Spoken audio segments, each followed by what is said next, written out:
Life is pain. You know how many times I wanted to just give up?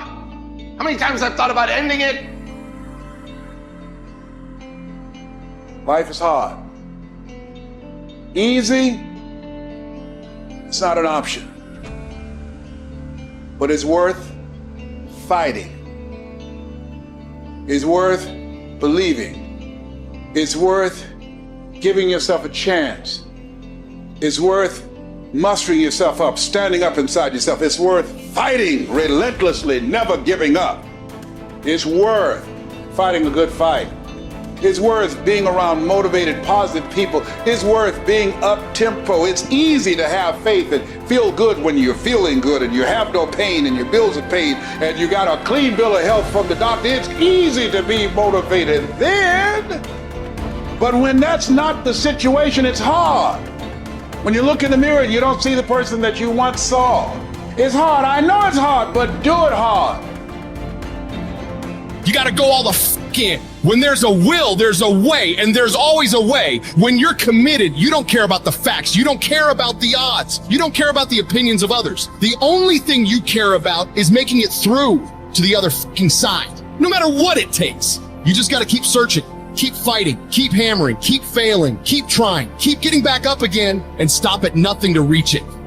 You gotta have mental toughness. You don't give up on me. You don't quit on me. You man up. You woman up. You get your life back. You get your family back. I need you to have mental toughness. When you come up against that thing, you gotta outlast it. And you gotta already have made up your mind before you get to cancer. You gotta already have made up your mind before you get to that exam. You gotta already have made up your mind when you're talking to your husband, when you're talking to your wife, when you're talking to that sickness. You gotta look at it before you even get to it. So don't you ever give up. You get to make a choice. Is failure going to break you or is failure going to make you? You get to decide. Failure doesn't. It's okay to fall. It's okay to cry.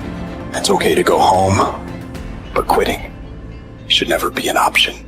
It's not in falling that makes us failures. It's in not getting up that makes us failures.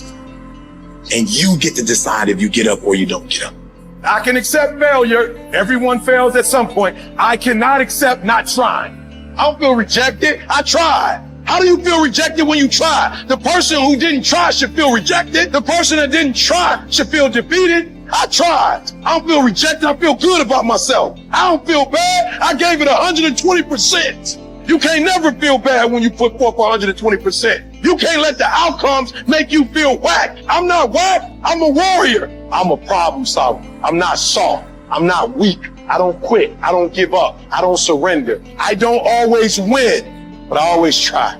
When you believe with everything in you that you are destined for greatness, you will find a way. You turn a tragedy into a triumph, despair into repair, pain into gain, adversity into prosperity. You have to know that this thing is going to work. Come hell or high water, whatever it is that I set out to do, it may not happen in 6 months, it may not happen in a year, it may not happen in 2 years, but at some point, my dream is going to become a reality. I think about my why. I can't quit. I can't stop. I can't get tired. I can't give up. I can't give in. My mama counting on me. My wife is counting on me. When you ain't got nothing left in your tank, you got to think about the people in your life that you're doing this for. And then if you could think about them, you could go one more mile. You could go one more day at work. You keep going. You keep studying. You keep writing. You keep singing. You keep rapping. You keep boxing. You keep fighting. You keep dribbling. You just keep on keeping on. And if you persevere, every storm that's come, it will pass.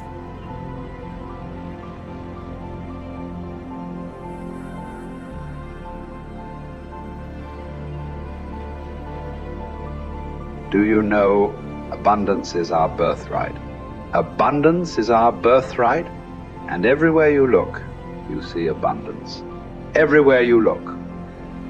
There's an abundance of leaves on the trees. There's an abundance of snow in the ground. There's an abundance of water in the universe. There's an abundance everywhere you go, and you and I have the ability to create an abundance. Now you take nothing with you, you'll never own anything. You arrive with nothing, you're going to leave the same way. It's like somebody said, you come in with no hair and no teeth, no money, that's the way you leave. But while you're here, you can enjoy an abundant life. You can have all of whatever it is you want, but you have to earn it. Now, what would abundance be in your life? What would abundance be? To one person, it may be different than to another. But understand this, it all starts in our mind. Most people are letting what they have now control how they see themselves. They let their bank account control them. They let the friends they have control them. They let their conditions or circumstance control. That's not where we want to go. We want to go inside. Everything starts from the inside out. So let's start over. Let's start over. If life isn't the way you want it now, make up your mind. You're going to start over. You're going to sit down. You're going to write out how you do want it. Now, we want abundance. We want an abundance of friends. We want an abundance of money. We want an abundance of all the good things in life that make us more comfortable and have us enjoy life to a greater degree.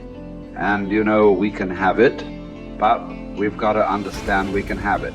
We've got to understand that we have infinite potential locked up within us. We've got a marvelous mind. We can think anything we want. You know, Viktor Frankl spent the war years in a concentration camp. And he said, regardless of the intellectual or physical abuse he was subjected to, no one could cause him to think something he didn't want to think. All the great leaders, all down through history, they have been complete, unanimous agreement. We become what we think about. Well, don't think lack and limitation. Think abundance in whatever you want. See yourself with plenty, with abundance. Hold the image and then just think, how can I get this? By continually seeing yourself with it, the way to get it will start to come to your mind.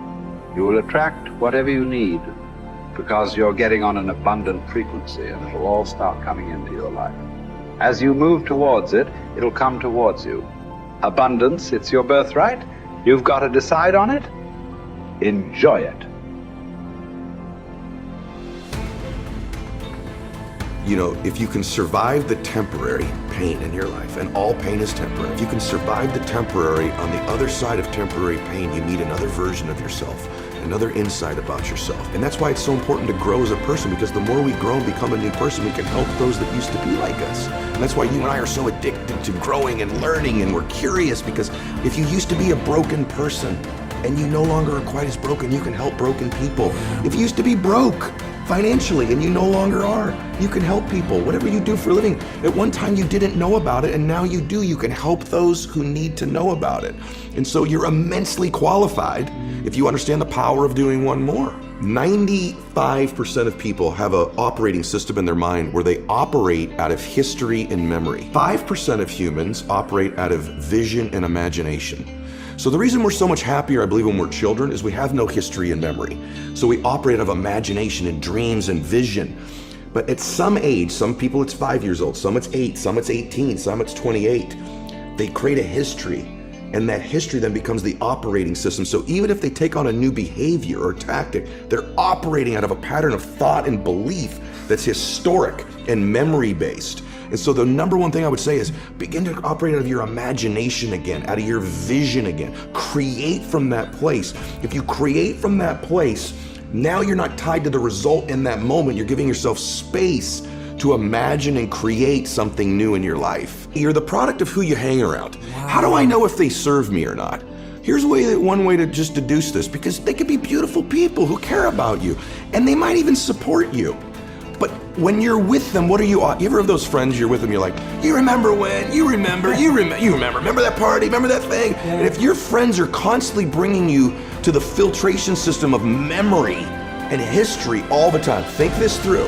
How often are those friends saying, hey, what are you working on now? Where are you going? What's your vision? What do you want to create? And maybe that sounds hokey, but you and I have both our friends have the most amazing histories, and you can't get them to talk about them. No. You have to work, because what are they still doing? Yeah. They're talking about now and where they're going. Yeah. Their viewpoint in their life is being present and having a vision for the future. Yeah. A formula for misery, a formula for lack of creativity, lack of productivity, is constantly being history and memory. Even if it's good, it doesn't serve us. And for most of us, it's not good. And we keep living from it or trying to move away from it. Create a new future. Don't move away from the past. Create a brilliant, imaginative, curious, vibrant vision for your life. Love for something is in the present moment also, right? Love is not just for the past. And it's funny how important one day is, man. When my dad got sick, my dad got cancer. When he first got sick, he goes, hey, my dad was a dude. He goes, look, I'll fight this one time. Okay, I'll do your little chemo and your surgery, but I'm not gonna pour poison into my body. I'm not gonna lose my hair. I'm not gonna deteriorate. I'll give this thing a shot once. If it doesn't work, I'm out. That led to 8 years of him fighting it. Chemo, radiation, proton therapy, surgery, chemo, experimental chemo, and he did lose his hair and he was in pain. And I'd say to my dad, Dad, you're suffering so much. You said you wouldn't suffer. He said, no, Eddie, I'm in pain, but I'm not suffering. I choose not to suffer. And I'm not suffering because I get to see my grandkids again. And I said, Dad, why are you doing this? And he said, you only understand the power of one day when you're threatened with never having another one. I'll do anything for one more day. Get to be with you one more time. Give your mom a kiss one more time. Maybe I'll see one of my granddaughters get married. And he goes, I'll do anything for one more day. And when we begin to think of our life that way, the power of right now and having one more moment and one more minute is so beautiful. It's so blessed. It's so big. It's so amazing. Why would we spend that minute in history? Why would we spend that minute in the past when we could be fully present and creating the future?